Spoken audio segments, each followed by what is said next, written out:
നിങ്ങളിലേക്ക് സ്വർണ്ണവില കൃത്യമായി എത്തിക്കുന്ന ഈ ചാനൽ സബ്സ്ക്രൈബ് ചെയ്യാനും നോട്ടിഫിക്കേഷൻ ലഭിക്കുവാനായി ബെല്ലൈക്കൺ അമർത്താനും മറക്കരുത്. അതുകൂടാതെ നിങ്ങളുടെ ഓരോ ലൈക്കും വിലപ്പെട്ടതാണ്.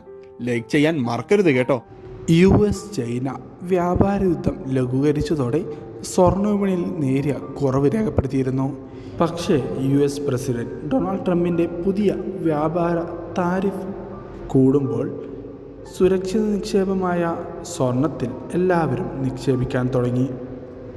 ഇപ്പോൾ ഒരു വിവാഹ സീസൺ ആയതുകൊണ്ട് തന്നെ പ്രതിസന്ധിയിൽപ്പെട്ടത് സാധാരണക്കാരാണ്.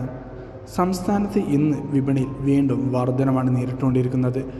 അന്താരാഷ്ട്ര വിപണിയിൽ നേരിട്ട വർധന മൂലം കേരളത്തിൽ ഇന്ന് 1 ഗ്രാമിന് 50 രൂപയും പവന് 400 രൂപയുടെയും വർധനവ് രേഖപ്പെടുത്തിക്കൊണ്ട് ഇന്നത്തെ 22 ക്യാരറ്റ് സ്വർണ്ണവില 1 ഗ്രാമിന് 9,075 രൂപയും 1 പവന് 72,600 രൂപയിലുമാണ് ഇപ്പോൾ വ്യാപാരം പുരോഗമിച്ചുകൊണ്ടിരിക്കുന്നത്. Thanks for watching gold price Kerala.